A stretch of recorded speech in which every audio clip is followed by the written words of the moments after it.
if you're thinking, hey, he's wearing the same clothes, I think he did 2 in a row, you're right on. Way to go, Sherlock. I am hitting it again. There's always a chance that some morning I'm not going to be able to do one, and I always think it's a good thing to have. What you understand? Okay, we're talking about deacons.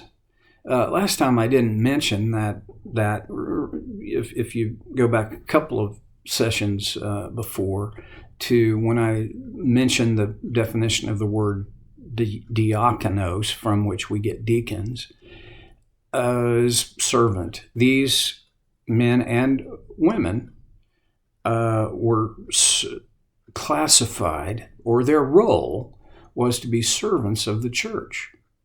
There's a big difference between service, to be serving, and ruling. I would want any leader, and I think one of the inferences of what Paul wrote about the character profile of an elder would support the idea that any leader must have the heart of a servant. We are servant leaders. This is a business term nowadays. It has been for 25, 30 years. Interesting to me that the business world figured out that this principle from Scripture has a meaningful, useful application in a business world where the point in business is, much as you'd love to say, help people, it's make money, because you can rarely continue to help people if you're not making money. So, okay, I'm all right with that. Well, okay, the servants of the church, these people serve. Do they guide the direction of the church? I don't think that's their primary role. I think what they do is they set a tone of sincere and humble service, which, excuse me, if a group of people, if a family is marked by this sincere, authentic servanthood, that honestly, they're usually a lot easier to lead. So, okay, servants of the church. And we talked already about they're to be worthy of respect. They're sincere. They're not indulging in much wine. And they're not pursuing dishonest gain. We didn't really go very far into not pursuing dishonest gain. On the one hand, you could say, well, gosh, what do you need to say more about that? Just their excuse me, their ambitions for the business part of their life are legitimate and honest. They're not pursuing dishonest gain. We live in a culture where there's a lot of conflict of thought over what is and what is not dishonest gain. I keep hearing and reading that the especially in this is in a generational sense, especially in the younger generations, the idea that everybody should have, it should be an equal thing. Everybody needs to be, we need to redistribute the wealth because it's not right for some to be wealthy and others to be poor. This is not what Paul was talking about. Paul's talking about a man or a woman is going to pursue, you have to pursue some means of generating income for yourself and your family. And the point here is a man or a woman who is worthy of being considered for this role of deacon would be only pursuing legitimate things. Honest gain. It's the opposite of dishonest gain. Some people think that gambling is dishonest gain. Could be.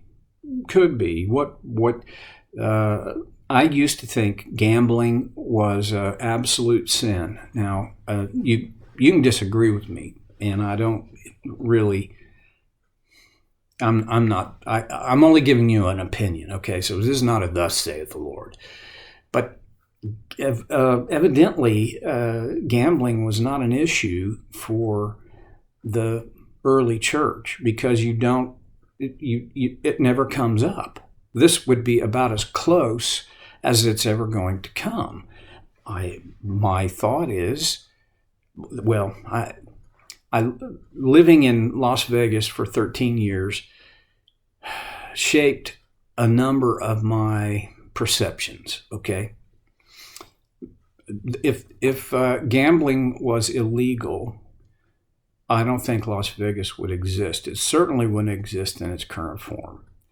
What they nowadays they call it gaming and the hospitality industry. But the bottom line is you got casinos that have hotels, not hotels with casinos. Where the revenue is generated is in the slot machines and at the tables and in the sports book. I also, when I was working with people in recovery, several who became good friends of mine were recovering from a gambling addiction. The difficulty with gambling is similar to the difficulty with alcohol. The part of the brain that gets stimulated by the rush in a gambling win or loss is very powerful. And so anyway, I'm not going to get into all that, but I will just say this. Is it possible, and I think it is, for a person to gamble and not sin? All right, what would make it a sin? I think essentially the same thing that makes other stuff sin, and that would be, am I trying to replace God in my life with this activity? And any addiction is doing that. One of my markers is, did the money that you use for that, should it have gone for something essential to your family, to your creditors, to whose money are you using for this? And I mean, it's a deep subject that deserves probably a lot more consideration than I'm going to be able to give to it in the next 7 minutes or so. The point I'm trying to make is gambling, it holds potential of getting way out of control. And in our world, it's becoming so much more prevalent. I mean, I watch sports channels a good bit, and it seems like every third commercial is about DraftKings or is about MGM gaming and betting, and it's all, I mean, there are some states where it's not legal still, but for many states, most in fact, gambling is legal. There are things that come with gambling that are not altogether good, because Las Vegas has grown. It's a city of getting pretty close to 2 million people now, with more than just casinos and hotels. But the number one generator of income in that city is still gambling. And you just mustn't gloss over it. Sex, drugs, and alcohol are also, they are part of that economic environment. Well, okay. Is gambling always wrong? Well, you get to make the call on that. I don't have enough money, discretionary money, to gamble, because I just don't, okay? But if you do, then I think you just have to be careful It's the old King James version of what Paul wrote in Galatians. Walk ye circumspectly. In other words, be very careful then. So being careful. The point Paul is making here has little to do with gambling in specific, but in general it has to do with a man or a woman who is motivated to make money, to generate income off of things that are not legitimate. They're not honest. Now, push gambling aside, let's go to Paul's day. There was such a thing then as dishonest scales. Scales are always registered in favor of the seller, not the buyer.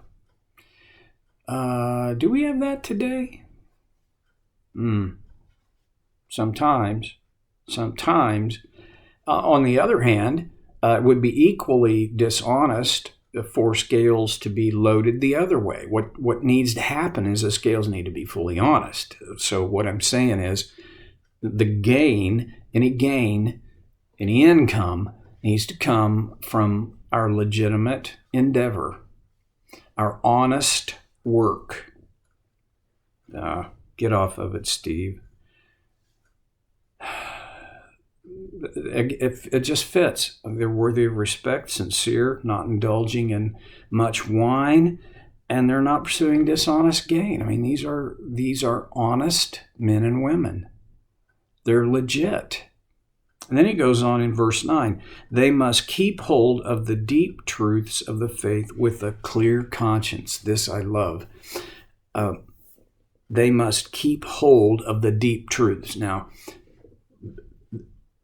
this is one of the statements that makes me think we're not talking about with elders, Green Beret, special forces spiritually, and with deacons, the grunts. I don't think that's true. Theologically, I'm positive it's not true, because what Paul says, these deacons have to hold, they must keep hold of the deep truths of the faith. Well, I get from that they're not just up here in the, little thin, I know a few Bible stories. They have drilled down in their faith to the deep truths of faith. Now, I got to say this about deep truths. A lot of deep truths are fairly simple. To me, the core deep truth is my entire relationship to God is by faith, through grace, because of the sacrifice of Christ and his blood.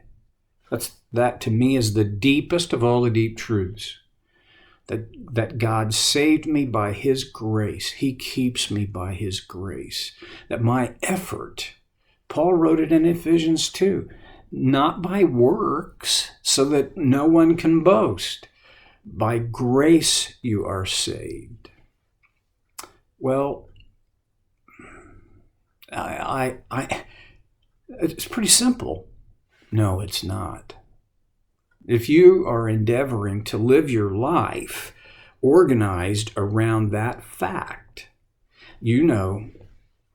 simple but not easy. It is hard for me to keep pulling myself back to this truth, because so much of my life, so much of the world promotes the idea that your value comes from how much you can do and how good what you do is.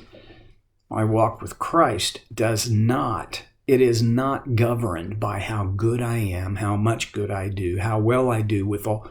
It's not about my performance. It's not about my works. It's about his grace, the deepest core truth of all. And these deacons hold to.